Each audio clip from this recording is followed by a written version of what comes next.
반갑습니다.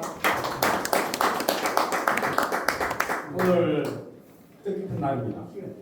1970년 11월 13일 전태일 열사가 분신하면서 대한민국의 민주사회와 양심사회의 양심의 크다란 족적을 만드셨습니다. 그래서 오늘 이 자리가 이 건물이 만들어졌습니다. 전태일 기념관 56년이 지난 지금 전태일 열사의 시대의 주춧돌을 저희가 토대로 해서 오늘 또 하나의 작으면 작고 크다면 큰 주춧돌을 놓을 수 있는 어떤 시간을 하게 된 것입니다. 전태일 열사를 생각하면서 잠깐 묵념하겠습니다. 묵념.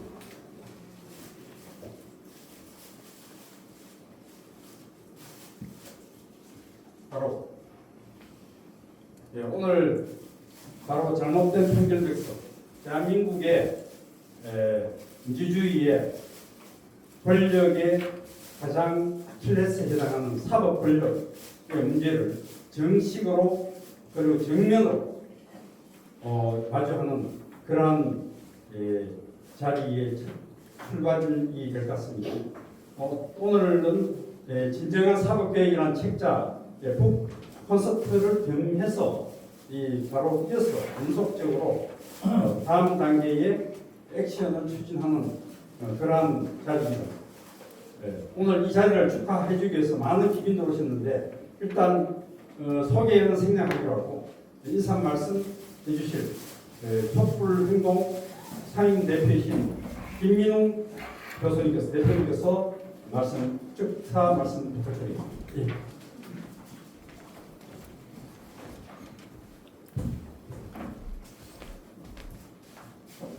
안녕하십니까. 반갑습니다. 이번에 사법부는 사법 피해자들을 제도적으로 양산해놓은 그런 강렬한 기구죠. 그럴 수밖에 없는 게 이 뿌리가 바로 총독 정치의 지휘의 기구로 시작했다는 점. 그래서 그 뿌리의 본질은 이때까지 근본적으로 바뀌지 않았다는 점. 너무나 명백한 거죠. 이런 문제를 사법개혁의 기치를 들고 형사, 기회성 같은 분들이 함께 모여주셔서 반드시 될 겁니다. 고맙습니다. 한국 교수님 굉장히 오랜만에 오늘 강의의 내용도 굉장히 중요한 거고요. 우리 사회가 검찰개혁, 언론개혁, 사법개혁 중대한 개혁 목표가 있지 않습니까? 특히 이것이 추구자 국민들이 들고 일어나서 내란을 진압하고 그 이후에 해야 할 너무나 막중한 과제인데 여러분들 보고 계시지만 정치권은 저러고 있죠? 정책해야 할 일을 제대로 하고 있지 않은 상태입니다. 결국은 추구자 국민이 책임질 수밖에 없다라는 결론을 내려줄 수밖에 없습니다. 오늘 저희가 다룬 이 주제는 정말 중요하다고 봅니다. 판결문이 공개가 되지 않아서 그래서 이 사법부의 어떤 자들이 어떤 흉악한 범죄를 저지르는지 구체적으로 밝혀내야 되는 거죠. 실명을 거론하면서 이 자리에도 사법 피해자들이 저를 포함해서 적힌 게 있습니다. 너무나 오랜 역사의 통원입니다. 미국의 경우에 사법부가 물론 문제가 많고 또 선출, 비선출이라는 중간 선택을 취하고 있지만 미국 사법부의 개혁적인 그러한 기회가 생긴 건 공개된 판결문입니다. 그리고 사회적인 토론도 하고 학문적인 비판도 하고 정치로 문제도 삼고 이러는 과정에서 판결문을 가지고 장난치기는 대단히 어려운 그런 구조가 있는 거죠.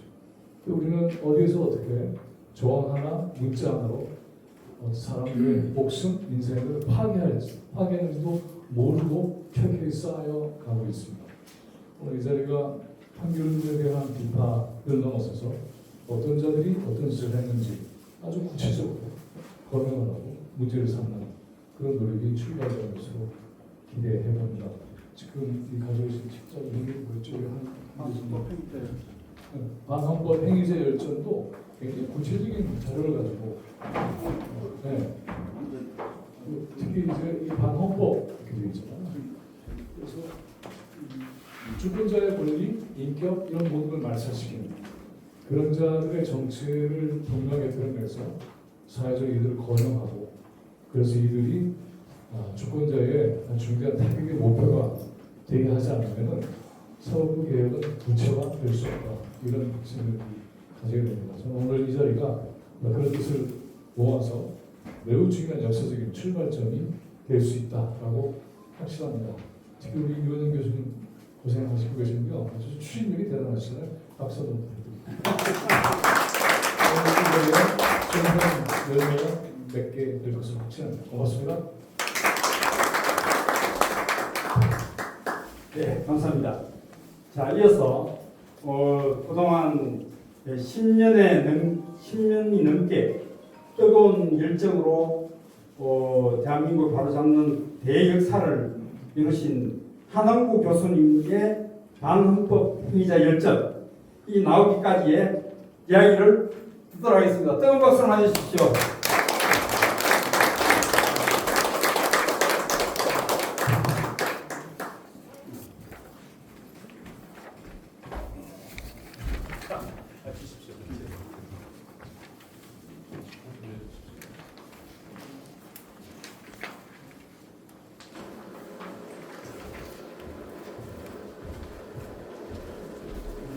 네, 이게 지금 PDF가 돼가지고 이게 안 되죠?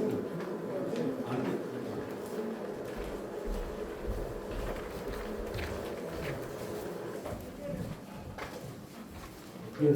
네, 반갑습니다. 자리를 마련해 주셔서 앉아서 하도록 하겠습니다. 네,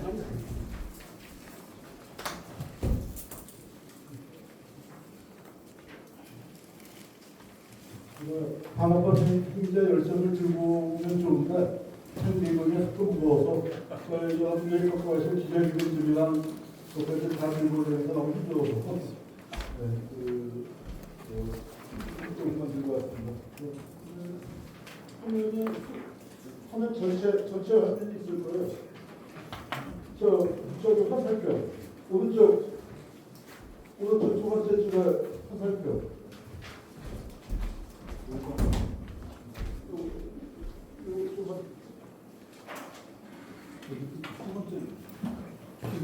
두 번째 줄에 세 번째 저기 화살표 저걸 하고. 네, 저걸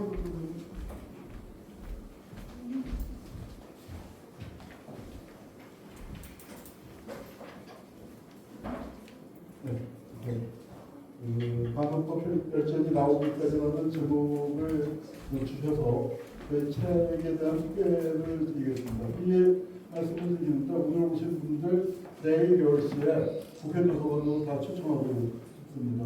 국회도서관에서 저희가 이 국립보고회를 해요. 이 책에 나오고 국립보고회를 하고 도올 선생님께서 오셔서 이제 좋은 강연 해주기로 하셔서 오늘 여기 오신 분들은 다들 오셨으면 좋겠습니다. 그러니까 국회도서관이다 보니까 취업하실 때 신분증을 갖고 오셔야 하는 것 같습니다. PDF가 안 되니까 안 되는데. 이게 안 보고? PDF, PPT는 되는데 PDF가 안 돼. PDF가 되는데 PDF가 안 돼. 그러면은 이거 그냥 내는 수밖에 없어. 신호하고 치는 다음 페이지에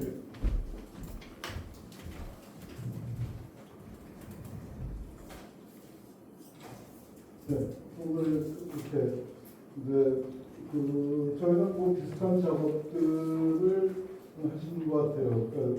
뭐 저희는 사법부만 하는 건 아닙니다만 마침 이번에 나온 1, 2, 3, 4번이 사법편인데 잘못된 판결 객서 추진위원회를 만드셨고 그걸 발족하면서 오늘 간담회를 했는데 뭐 저희가 하는 작업 그 작업이 이 잘못된 판결 뭐 잘못된 판결이라도 받은 사람도 있고 민간인 학살 같은 경우는 잘못된 판결도 받지 못한 분들도 또 많습니다. 그리고 판결 없이 그냥 쫄겨받고 뭐 그거 끝나버린 사람들도 많고 그렇지만 이제 하여튼 판결이라는 게 대단히 중요하고 아까 그 이제 이현 교수도 얘기했지만 이 판결문 공개 김진웅 선생님이 얘기하셨군요. 그 판결문 공개가 왜 중요하냐? 우리 그 굉장히 중요한 해프닝이 있었죠. 한 10년 조금 더 된 것 같습니다만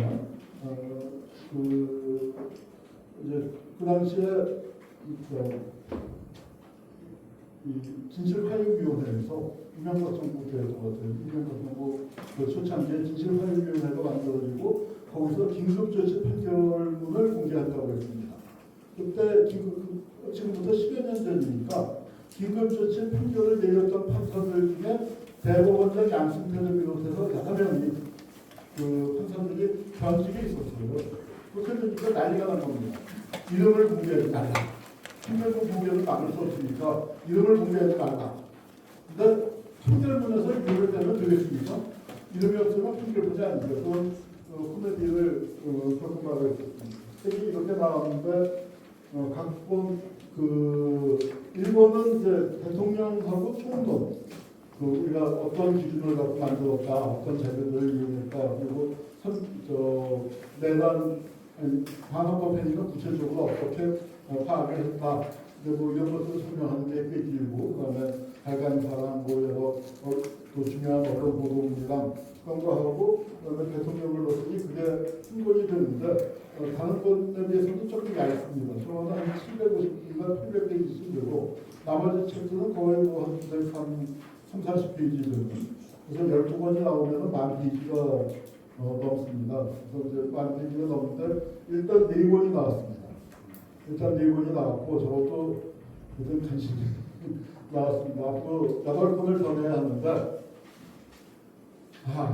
현실적으로 한만 따져봐도 3년은 더 걸릴 것 같아서 저도 정말 50대 중반에서 시작해서 70이 될 때까지 이 작업에 이제 매달려야 하는 그런 형편이 됐습니다. 다음 걸 넘겨주셨네요. 그래서 일본은 총론에서 이제 그 해제나 선정 기준 같은 게 들어가고 대통령이 들어가는데 5명 들어가죠. 그래서 저희가 전체를 노태우 정권 시기로 끊었습니다. 그럼 노태우 정권 시기까지 대통령이 몇 명이었냐? 6명인데 한 명은 내각 책임자의 윤보선 대통령입니다. 윤보선 대통령도 후보로 올랐었습니다. 5.16을 묵인한 거 아니냐, 선교한 거 아니냐. 근데 그 정도를 갖고 선정을 하면은 몇 명쯤 될까요?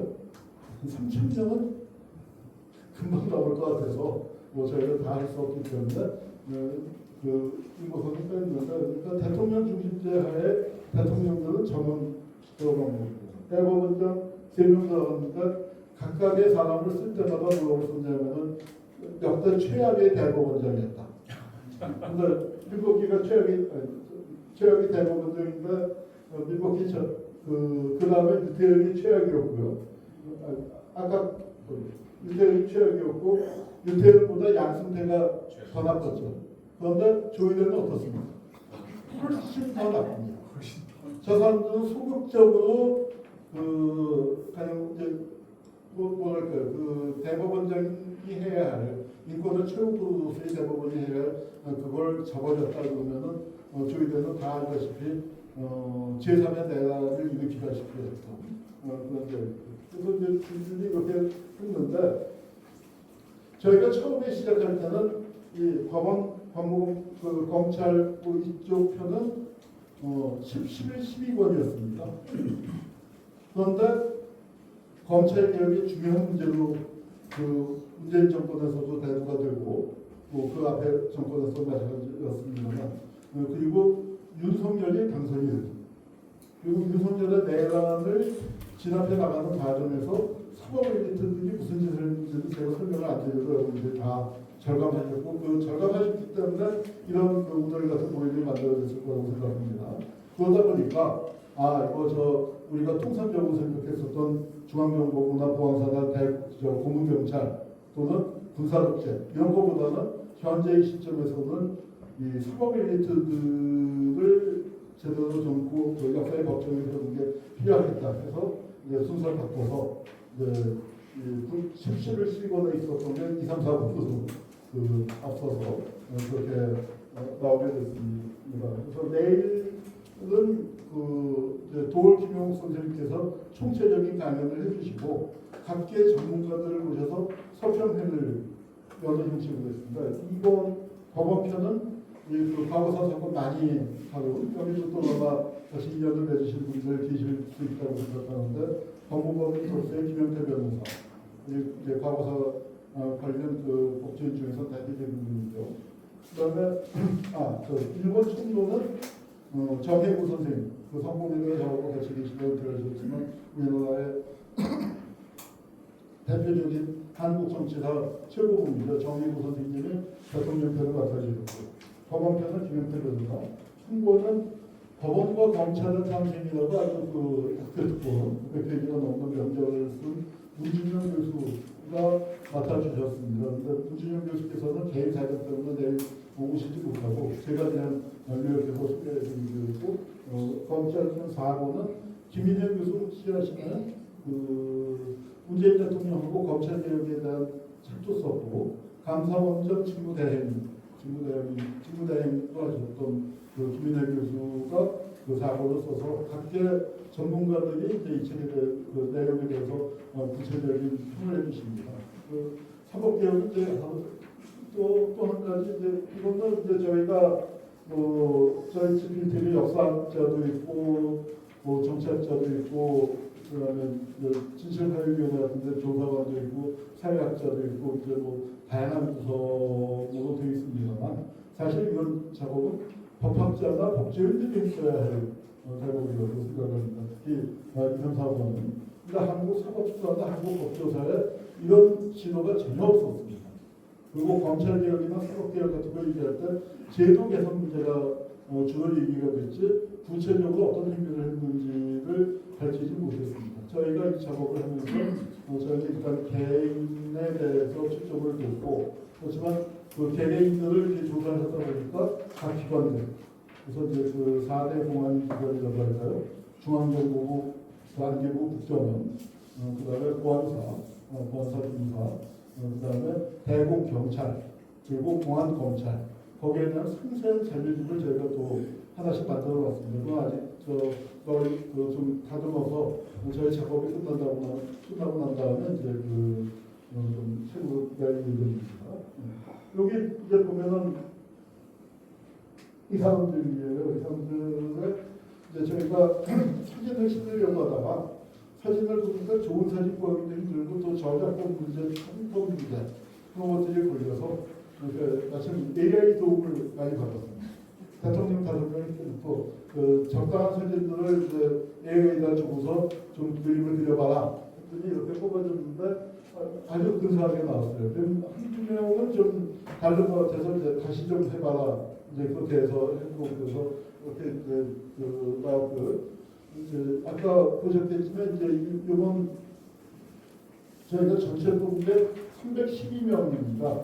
312명 중에서 이번 1차 부대는 81명, 4분의 1쯤 되죠. 81명이 들어가 있는데 그 생존자가 저희가 골라보니까 70여 명 되는 것 같은데 여기 절반쯤 있어요. 36명. 오늘 확인된 게 정치근이라는 그 검찰 중장 법무장관 지낸 사람이 25세상을 떠난 거 저희가 미처 확인을 못하고 25달에 온 걸로 넘겼기 때문에 그러니까 35명이 지금 아직도 선정돼 있습니다. 선정돼 있는 사람들이고요. 그래서 이제 매일 이렇게 국민 보고회를 했는데 일부는 국회에서 하고요.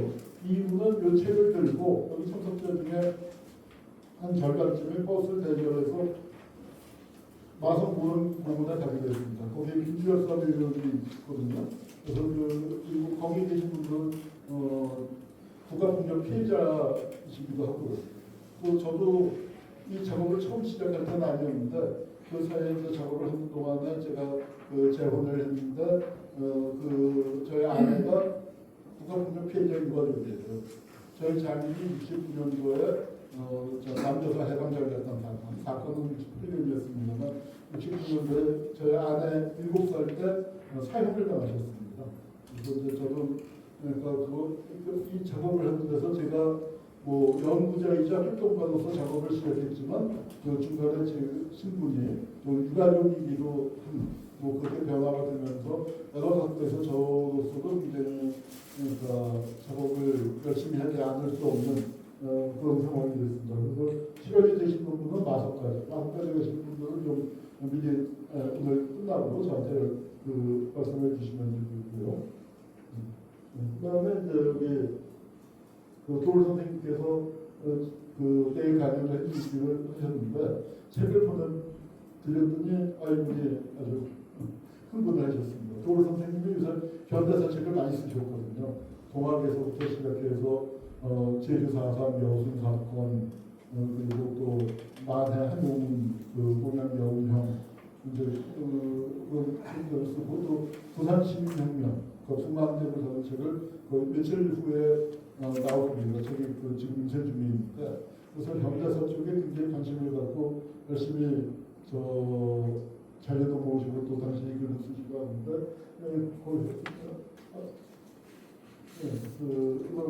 그러니까 이렇게 투피하는 처음 봤다고 저한테도 개인적으로 메시지를 몇 번이나 보내주시고 또 이렇게 강연하시기 전에 당시 그 서울TV에서 아주 굉장히 칭찬을 하신 그걸 프로그램을 만들어드렸습니다. 여기 이제 앞으로 나올 겁니다. 그거는 국무총리하고 국회의장만 모아봐도 책 한 권이 돼요. 의장, 부의장만 모아봐도.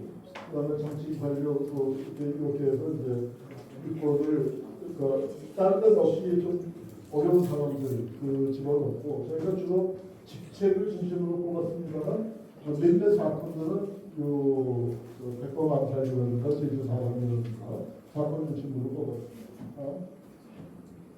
그래서 군 관련 요직들이 이제 쭉 있고 그다음에 군에서 민간인 학설과 내란을 관련한 사람을 뽑았는데 뭐가 없어 보이죠? 5.17이 없어 보이죠? 5.17이 없는 거는 5.17 관련자들이 다 국방장관이나 참모총장이나 다른 데로 들어가 버렸어요. 그래서 이제 저희가 이렇게도 짜보고 저렇게도 짜보고 수십 번을 했는데 하다가 결국 5.17은 빼고 여기 다 넣고 대신 사건별로 관련자들을 따로 정리했기 때문에 그리고 이제 보안사령과 보안사 강국을 이렇게 그걸 하나를 모았고 보안사는 한 권이고 중앙정보하고 경찰은 두 기관을 합쳐서 세 권입니다. 한 권만씩 해서 중앙정보부 사실 안기부장은 보안사령을 쓰려면 전원을 다 넣어야겠죠. 근데 전원을 다 넣으면은 그 정도 기준으로 하면 한 1,500명쯤은 나오지 않을까 싶어갖고 저희가 이제 이 작업을 하면서 이거 300명 하는데도 10년이 넘게 걸렸거든요. 그래서 이제 그렇게는 감당을 못하는데 현실적으로 불가능하다 해서 줄이거든요. 그래서 경찰은 이렇게 경찰 총수들, 반민특위 했던 사람, 민간인을 다 올리면 이 공무수사관은 뭐 시기상관없이 쭉 모았습니다. 아마 한전 작가의 소년용자 소설 많은 분들이 읽으셨을 겁니다. 거기 나오는 대목인데요. 그들은 생각하기 시작해서 나를 죽인 사람과 누나를 죽인 사람은 어디 있을까? 왜 나를 죽였지? 왜 누나를 죽였지? 어떻게 죽였지? 그들의 얼굴이 보고 싶다. 그들의 얼굴이 보고 싶은 게 어찌 정대만의 마음이겠습니까? 저도 그렇습니다. 저도 이 사업을 하게 된 게 국정원 과거사위라는 위원회가 있었습니다. 과거사위원회가 여기가 만들어졌는데 국정원 과거사위는 약간 성격이 달랐던 게 뭐냐면은 이 과거사위가 수구 세력과의 최전선이라고 할 수가 있죠.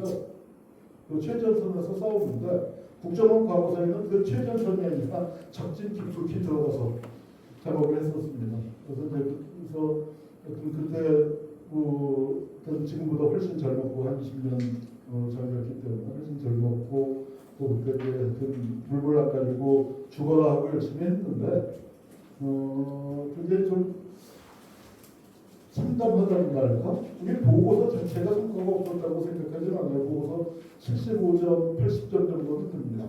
그렇지만 그 상담했던 게 뭐냐면은 단 한 명도 감옥에 보내지 못했습니다.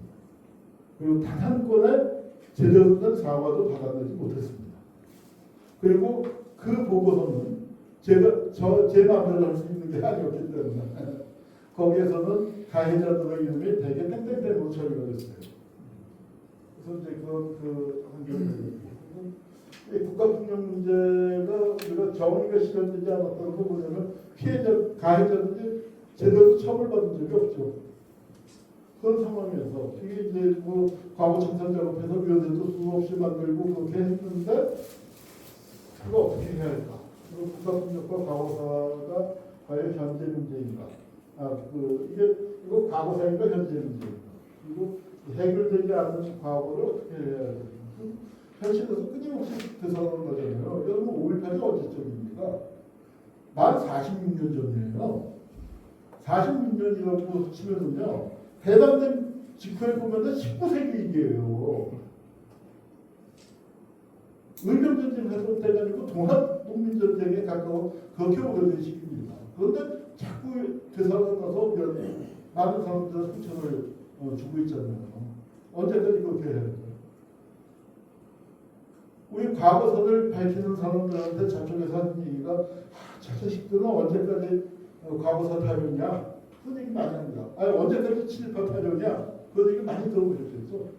그런데 과거사에서 진짜 벗어나고 제일 벗어나고 싶은 사람이 누굴 것 같으세요? 저도 재혼을 하고 이 문제를 굉장히 오랫동안 다뤘지만 재혼을 하고 난 다음에 깨달았습니다.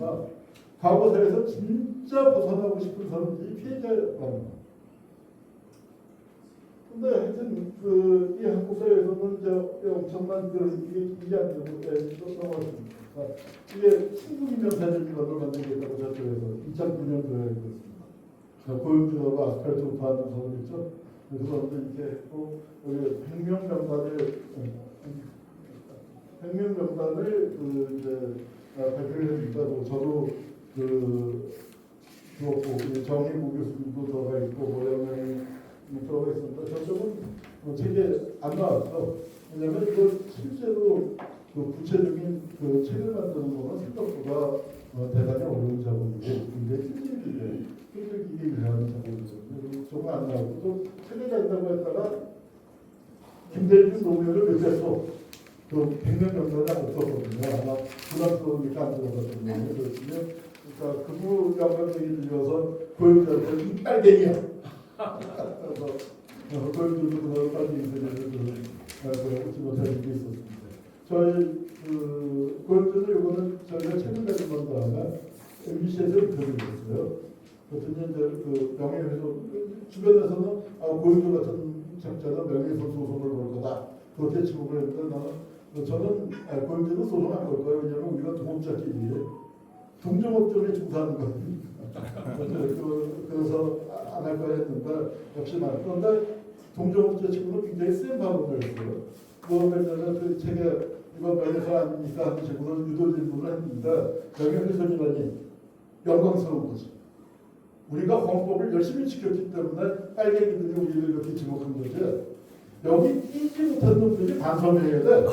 그래서 그 덕에 명예훼손 소송을 좀 들다하지 않을까. 그렇게 생각하고 있습니다. 우리 쪽에서는 독재인명사전이나 반민주인명사전을 만들자 하는 얘기가 많았습니다. 그래서 이거 만들어야 한다 여러 명이 얘기했어. 그래서 이제 신문에도 이렇게 보도되고 이런 걸 만들겠다 언론에 발표도 뭐 여러 선배들이 하고 하셨습니다. 그런데 현실을 든 적이 없죠. 그리고 저도 맨 처음에 제안을 받은 게 지금 이제 가물가물한데 이 사전을 만들자는 거였거든요. 뭐 사전 이름은 작업을 하면서 일일이 정해도 좋다. 정말 반민주 사전이든 독재인명 사전이든 만들자. 그래서 제가 단칼에 거절했습니다. 형 그거 안 돼.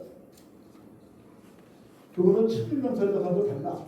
친일명 사전보다 100배 이상 큰 작업이야. 왜냐하면 친일파라는 거는 다 중요한 얘기는 다 이것으로 했잖아요. 그리고 말단에 그 사람들 조사하는 건데 이거는 국가기구 전체가 방대기구 전체가 있었고 그 다음에 사료의 양으로 치면은 조선시대 재료보다 일제시대 재료가 100배쯤 많으면 일제강점기 재료보다 정부 수립 이후 현대사 재료가 또 100배 이상 많습니다. 그래서 그런 거 생각하면은 이건 저 정부가 저 사전을 만들자고 작심을 해도 20년 이상 걸릴 작업이야. 이건 저 개인에서 못해. 하고 단칼에 거절을 했거든요. 그리고 거절한 건 당연한 거거든요. 근데 그거 거절한 거 아닌데 재미하는 거예요. 너무 분하고 야거든요.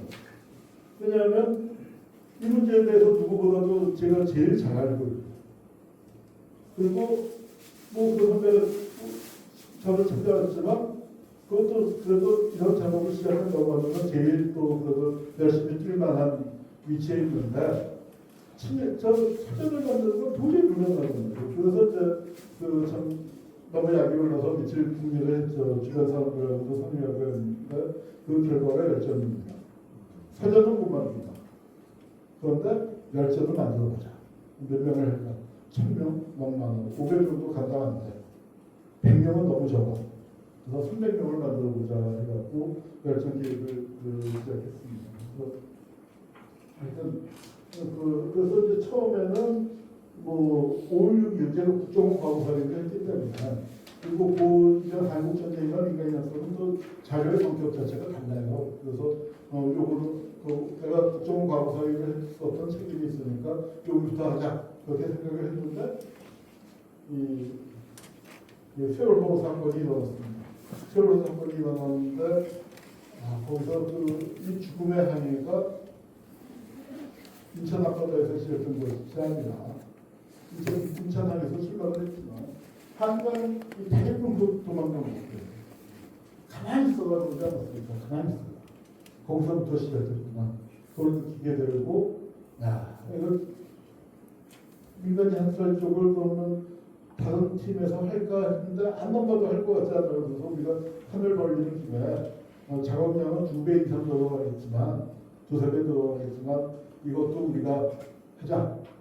그래서 처음에는 한 3~4년이면 되겠다가 이거 하면서 이거는 5년 넘어서 6~7년 걸릴 거야. 그 각오로 시작을 했는데 13년 만에 이제 처음 됐습니다. 그래서 저희가 처음 작업을 시작할 때 태어난 아이들이 중학교에 들어간 상황인데 걔네들이 고등학교 가야 작업이 끝날 것 같습니다. 이 작업부가 굉장히 많이 민주화가 됐어요. 그것도 나는 과거사를 안 한 것도 아니에요. 근데 저는 2004년 노무현 대통령 탄핵 때 소름이 끼쳤습니다. 탄핵안이 가결된 다음에 그걸 헌법재판소에다가 내는 저 사진. 저 지금 봉투를 들고 있는 게 김기춘이고요. 그 옆에 얼굴이 좀 잘리는 바람에 김용균이라고 합니다. 그 사람들이 그 사람들이 아주 특별한 사람들이에요. 김기춘이야 뭐 설명이 필요 없을 정도로 유명한 인자죠. 그런데 유신 헌법을 만드는 데 참여해요. 또 중앙정보원 대공수사국장으로 온갖 전략간첩 사건을 많이 만들어. 그 다음에 초원복집 사건으로 우리가 남이가 뭐 그걸 했죠. 그래서 제가 아주 여러 가지 나쁜 짓을 많이 했고 그리고 김용균이는 합천 출신입니다. 5군의 말년이에요. 그리고 친일진상 규명법안을 노동위로 만든 장본이에요. 아버지가 큰 친일파도 아니고 멸장했었어요. 그러니까 이 사진이 뭐냐면은 유신과 조작간첩과 오공과 친일과 지역간첩 그거에 상징적인 인물들이 모여서 노무현 대통령을 끌어내리는 거잖아요. 노무현 대통령은 다른 거는 굉장히 타협을 많이 했죠. 대행정도 하자고 하면 그때 받아들이고 이렇게 하고 그랬는데 제가 노무현 대통령한테 정말 노무현 딱 2가지를 끝까지 원칙을 지키고 타협을 안 하는 게 2가지가 있었는데 둘 다 제가 열심히 했던 거예요. 하나는 양심했다는 병이고 보통 작은 걸 수 있겠지만 또 하나는 과거사. 노무현 대통령이 돌아가신 이유가 저는 과거사라고 생각합니다.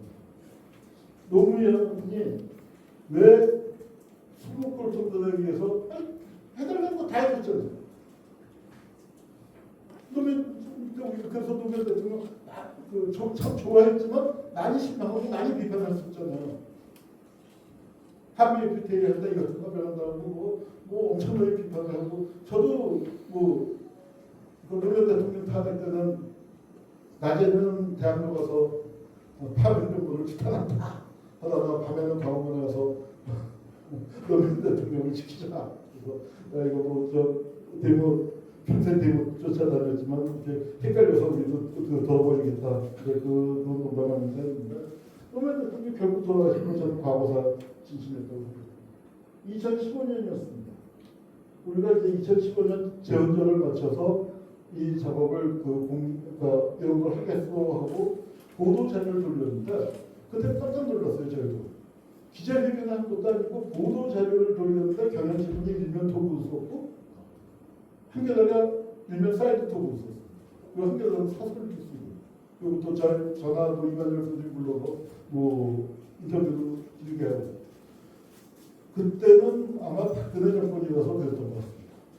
근데 지금 이제 정권이 좀 촛불 때문에 다시 지방선거 때문에 다시 위기 상황이 좀 왔지만 정권이 바뀌고 수구 세력의 힘이 약해져서 그런지 정작 책이 나왔는데 반응이 별로 그렇게 신통치 않아서 저를 포함해서 선생님들이 세상이 바뀌었구나. 우리가 책을 더 일찍 냈어야 하는데 그런 방송도 했습니다.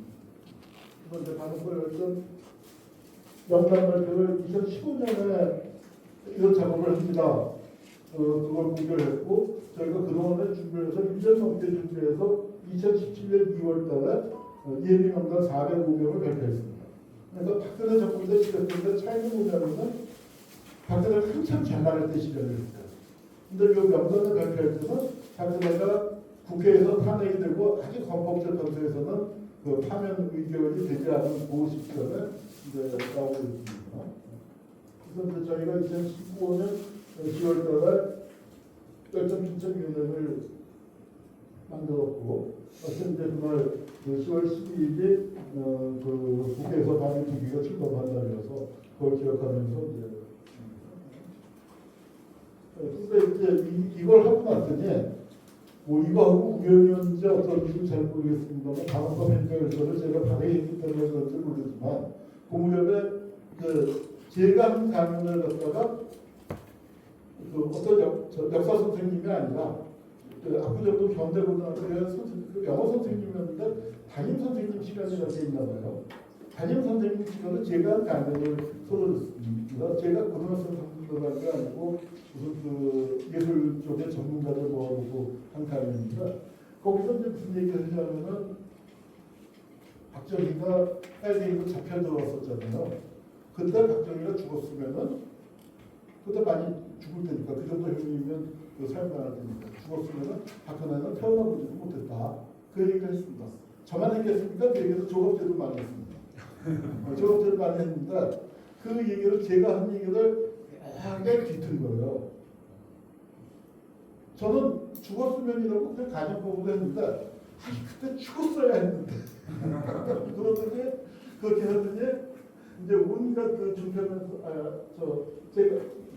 온갖 중편에서 이제 저를 쏘다기 시작을 해서 그때는 종편 세계 중에 틀면 한 닷새 일주일 정도는 세 군데에서 어디든지 한 군데에서 제 이름이 나오고 있었습니다. 조선일보에서는 17분짜리 프로그램 금수저자와 한국의 정신세계를 분석한다. 그래서 저도 보면서 저는 좀 흉악하고 나쁜 놈일세. 또 재밌는 게 제가 여기 제 친할아버지를 양력을 전 동아일보 발행인이라고 했죠. 그런데 대부분의 인명사전을 보면은 저희 친할아버지예요. 뭐라고 나오냐면 조선일보 편집국장으로 나옵니다. 일제강점기에 그때 조선일보가 비타율 민족주의자들의 기관지일 때 저희 할아버지가 조선일보가 아마 역대 최장수나 두 번째로 긴 통제국장을 지내셨는데 저도 10을 되니까 이제 그 할아버지 향력을 또 동아일보 발행인도 지내셨지만 저 동아일보 발행인은 지금 발행인이랑 틀려서 총 놓고 왔다 갔다 하는 신부름 하는 거라고 해서 아주 표기자 때였어요. 22살이 됐어요. 그래서 그렇게 공격을 받았고 그리고 이제 우리가 300명, 이거는 400명대 기준입니다. 400명대 기준인데 400명이라는 게 또는 뭐 지금 나온 300명이라는 게 도대체 어느 정도냐? 제가 사례를 민간 형사를 들어서 보겠습니다. 민간 형사를 보면 수뇌는 66명이죠. 그중에 6명은 광주학살이에요. 한국전쟁 4.3에서부터 이제 한국전쟁 때까지 학살이 60명입니다. 근데 그때 몇 명이나 죽었을까요? 국가에서 제대로 통계를 낸 적이 없습니다. 근데 아까 이 선생님 아까 제대로 통계를 낸 적이 없는데 죽은 사람 숫자가 저희가 주먹국으로 한남 적게 잡아도 30만이에요. 국민보도연맹 사건까지 합쳐서 30만 명 이하는 아닐 겁니다. 저희 굉장히 숫자를 줄여서 잡아봤는데 그 정도 돼요. 그런데 거기서 60명이면은 뭐예요? 5,000명 남은 명인 겁니다. 그러면 여러분들 아마 고향에 가면 어디나 민간인 사살 얘기가 있을 겁니다. 동네 뒷산에 뭐 100명, 200명 끌고 와서 죽인 거? 저는 여기 명함도 못 내미는 그렇게 된 겁니다. 300명이 많은 것 같지만 결코 많은 게 아니에요. 그러나 조사 작업을 한다는 300명도 굉장히 힘들었어요. 폭삭 속았습니다. 보셨죠? 눈물 쏙 빼놓는 모습이었는데 여기 사슴 얘기가 나오는데 전혀 안 나오죠. 저는 작가가 일부가 안 나왔다고 생각합니다. 사슴 직후에 제주도를 배경으로 했는데 그리고 그때 제주도 사람들은 사슴 얘기를 안 했을 거예요. 너무 힘들고 아프니까. 근데 이거 보면은 야 사슴이 없어도 제주도 여성들 삶이 참 너무너무 힘들었겠구나 알 수 있죠. 여기 보면 염현한 배우는 굉장히 연기를 잘 했는데 굉장히 얌체 같은 해녀죠. 같이 작업을 했는데 자기 몫을 더 많이 지키고. 그런데 이 다른 이모들이 어때요? 군지렁 하면서 다 봐주죠. 그리고 염현은 죽고 나니까 예수님 그 딸을 정말 자기 새끼처럼 키우죠. 아마 그게 그 해녀들이 목소리를 들을 때 소의 목숨을 의탁하잖아요. 그러니까 그건 친한 자매였던 거 같고 예수님과 자식을 잃고 이제 누워 있으니까 거기다가 이 먹을 것도 갖다 주고 고기도 삶아다 주고 뭐 죽도 써주고 그걸 하면서 거기 나오는 대사가 수강심에 사라진다. 제주도 말도 살다 보면 살게 돼 있어. 그 말인데 여기서 잘 썼지만 이거의 원전은 다음. 바로 이 김인근 할머니라고 생각합니다. 제주도 분이고 4.3 피해자예요. 이자 조작한 차 사건 피해자. 4.3이 일어났을 때 11살인가 그랬습니다. 아버지 오빠 다른 가족들이 다 죽임을 당했고 어머니는 처형 현장에서 기적적으로 살아돌았습니다. 어머니가 살아돌았으니까 되게 좋았겠죠. 좋은 마음이 반, 무서운 마음이 반이었습니다. 왜냐하면 거기서 어머니가 총에 맞아서 빅성이가 됐죠. 총은 날아가고 얼굴에 총 맞아서 팔은 손가락이 반쯤 끊어진 상태로 피범벅이 됐어요. 근데 피범벅이 돼서 몇 시간 되니까 머리가 굳어갖고 이제 정말 머리가 하늘로 뻗치고 그 귀신이 따라오는 모습으로 돌아왔죠. 그리고는 아랫목에 누워서 계속 끙끙대는 거죠. 얼마나 아팠겠습니까? 치료도 못 받고. 그러니까 알고 이제 그거를 11살짜리 어린 딸이 뭘 할 수 있었겠어요. 어머니 그 물수건 갖고 닦아주는 거 말고는 해줄 수 있는 게 없죠. 그러니 그 지옥이 따로 없을 겁니다. 맨날 아니야 아까 제가 얘기하는 이 절벽에 맨날 갔다는 거예요. 저를 뛰어내리고 그런데 뛰어내리지 못하겠다는 게 뭐냐면 나 죽고 나면은 우리 엄마는 그거를 보고 우리 아버지 어머니 그 억울한 것도 누가 풀어주나. 근데 이렇게 돼서 선언했다. 그리고 또 나중에 결혼했는데 남편이 조작간첩 사건으로 또 걸려들었어요. 제주도가 간첩 인구가 무지 많습니다. 제주도 인구는 우리 전체의 2% 정도죠. 조작간첩에서는 거의 제가 통계를 지금 잊어버렸는데 30% 가까이 될걸요. 간첩 중에서 고씨, 손씨, 부씨, 양씨, 육지에서는 큰 섬 아니죠. 조작간첩 명단에서는 대섬입니다. 그리고 저는 진짜로 드리고 싶은 말씀은 이 문제입니다. 우리가 결국은 잘못된 판결 백사를 내는 것도 우리 공동체가 이 문제를 어떻게 해결해야 할 것이냐. 시간이 많이 갔기 때문에 다시 한 말씀 드리지만 우리 과거사를 그렇게 많이 했는데 가해자가 전부 다 땡땡땡이에요. 보고서가 수태게 많이 나오는데 위원회에서. 그리고 그 가해자들 중에 자기 잘못을 사죄한 사람이 있습니까? 잘못을 인정한 사람이 있습니까? 아니면 과거에 그 행위 때문에 처벌받은 사람이 있습니까? 처벌받지도 않고 사실을 인정하지도 않고 사죄하지도 않고 반성하지도 않고 뭐가 잘못됐냐고 걷지고 심지어는 그때 전두환 찬양하는 쪽에서 뭐가 받는지 아십니까? 전두환 대통령이 다 잘했는데 한 가지 잘못한 게 있다. 김대중을 살려놨다. 그게 전 땅크대에 요새 나오는 그 전 땅크를 얘기하는 사람들이 배우고 있어요. 자, 여러분. 또 이번에 이제 대저가 애들이 광주일고 가서 사과를 했어요. 그 광주일고 교장 선생님이 참 어른스럽게 대했고 광주 아이들도 워낙 피해자로 많이 몰려와서 그런 것 같아요. 피해자 DNA가 있기 때문에 그런 것 같은데 광주의 배제고등학교 쪽에서 그렇게 도발을 했는데 거기 반응을 잃지 않았죠. SNS도 안 하고 그리고 이제 그런데 이제 보면 너무 빨리 사과를 하고 마무리가 됐어요. 거기에는 아마 광주 출신이고 진실화해위원장을 지냈던 분이 정무식 교수가 지금 또 마침 서울시 교육감이니까 아마 중간에서 중요한 역할을 했을 거라고 생각합니다. 그런데 저는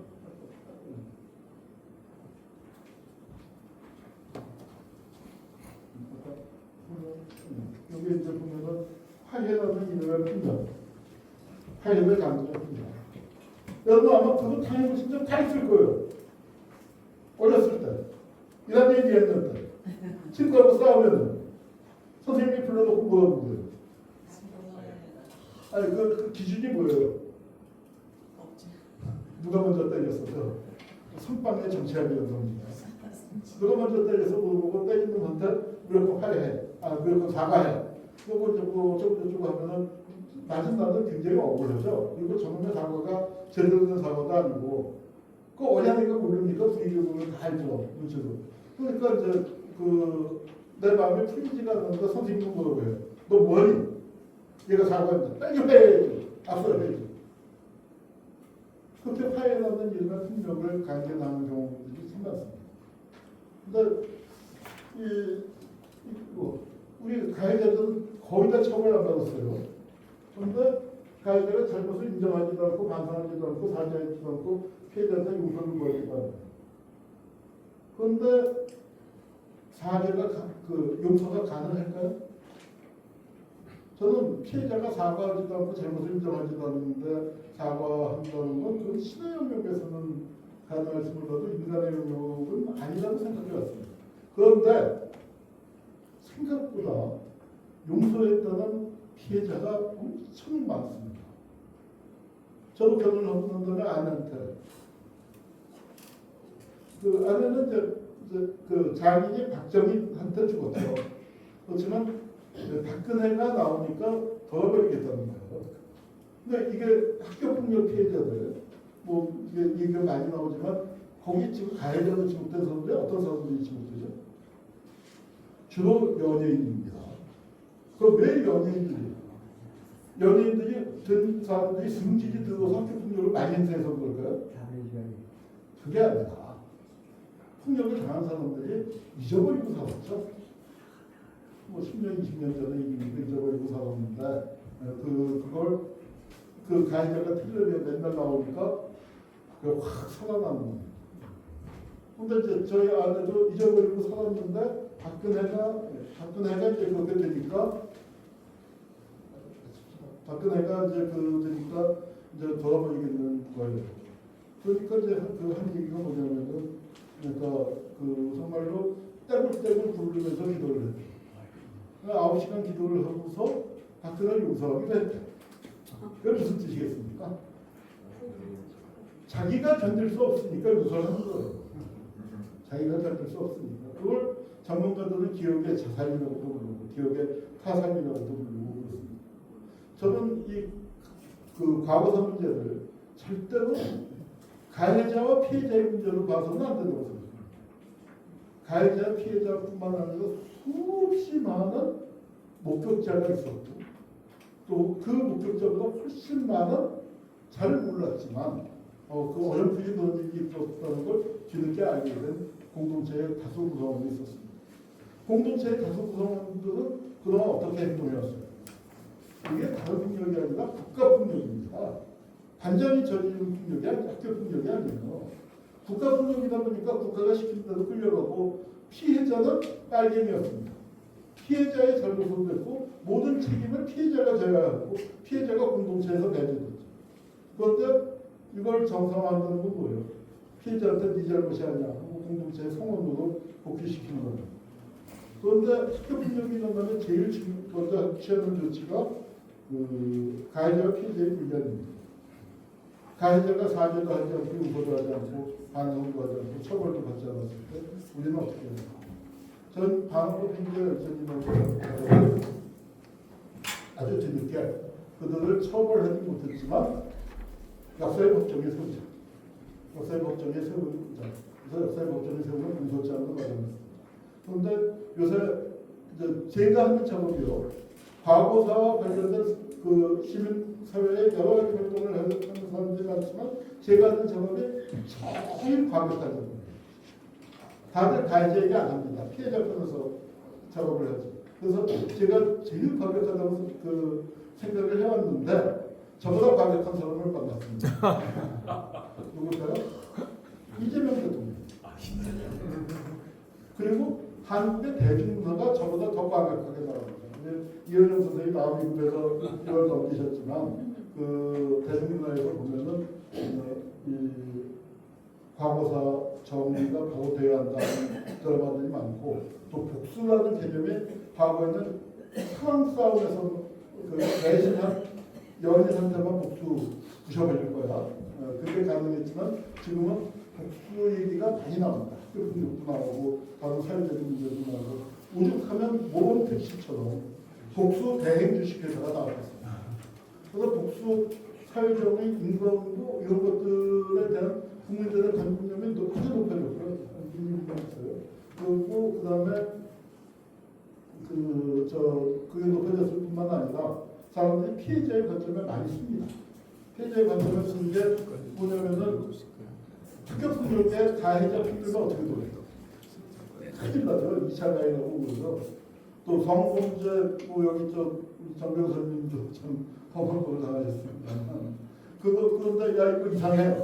이거 좀 제대로 들여봐야 돼. 그러면 또 어떻게 됩니까? 2차 가해도 골태처럼 일어납니다. 피해자의 편으로 아주 그냥 기준이 굉장히 옮겨갔어요. 문제점도 있지만 피해자 편의 중심주의가 된 것 자체는 저는 환영할 만한 일이라고 생각합니다. 그런데 국가폭력은 어떨까요? 학교폭력이나 성범죄에 대해서는 우리 사회의 도덕성이 지나치기만큼 피해자 편에 가 있어요. 근데 국가폭력은 5.18처럼 같은 게 버젓이 벌어지고 있지 않습니까? 그리고 거기에 애들이 잘못했는데 좀 징계가 너무 과합니다. 그 정도가 아니고 야 니들 잘했어 기죽지 마라 하고 꽃다발 못하는 것들은 뭡니까? 이런 일들이 왜 가능합니까? 왜 똑같은 피해자들 국가폭력의 피해자와 일반 다른 폭력의 피해자들 간의 차별은 어디서 나오는 걸까요? 그게 바로 이념의 문제가 더 씌워졌기 때문입니다. 이념의 문제의 진원지는 어디일까요? 국가보안법. 여러분 12월 3일 기억하시죠? 윤석열이가 나와서 뭐라고 그랬습니까? 여기 득식을 하죠. 한판 우리 땅에 많이 있는 이 반국가 세력을 일거에 척결하기 위해서 비상기금을 선포합니다. 반국가 세력을 척결한다고 했어요. 근데 반국가 세력이라는 말이 한국의 형사법 체계에 어디에 나올까요? 헌법에 있습니까? 없어요. 형법에 있습니까? 없어요. 형사소송법에도 있습니까? 없어요. 어디 있습니까? 국가보안법에만 나옵니다. 내란 자체가 국가보안법에 기초한 것이고 그 피해자들을 억압해왔던 게 국가보안법이고 잘못된 판결이라고 나온 거에 뭐 정부 수립 초기에는 국방장비법이나 뭐 특별조치법 그런 것도 있겠지만 이 국가보안법과 또 거기에 통합된 방공법이 잘못된 판결은 뭐한 80~90%일 겁니다. 그래서 이 국가보안법을 폐지하는 것, 이게 아마 내란을 법적으로 증식시키는 것으로 생각합니다. 저희가 이 작업을 하면서 아까 한정식 논의였는데 한정식 논의는 이렇게 해서 이 작업을 끌고 왔습니다. 진짜로요. 진짜로 제가 강연을 다니면서 이렇게 해서 무슨 뜻이냐면 정부 돈을 하나도 받지 않았습니다. 정부 돈을 만약에 우리가 받았으면 윤석열 정권 때 이 작업은 중단되고 저는 아마 감옥에 갔어요. 그 겁니다. 이 작업이 그래도 10년이 넘는 프로젝트가 시민들이 이제 5천만 원 보내주신 걸로 10몇 년을 끌고 와서 그래도 성과를 내기 시작을 했는데 아직도 8건이 더 나와야 합니다. 그거는 여기 오신 선생님들께서 대표님 되신 분들께서 평가법 좀 도와주시기 위해서 예, 감사합니다.